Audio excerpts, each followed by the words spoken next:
Hey everybody, this is a quick video in case you have an Auna Connect CD radio and you need to do a hard reset to the factory default settings on it. Now you might want to do this for one of two reasons.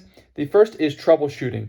If this radio will not connect to the internet, or it won't sync with your devices, or if it keeps crashing or the screen freezes and is not responding, a hard reset to the factory default settings can fix a lot of these issues.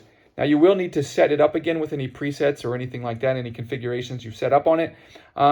But which brings me to the second reason you might want to do this, which is if you're selling this or if you're buying a used one, or for whatever reason you just want to start fresh with its out-of-box settings, we can go ahead and do this.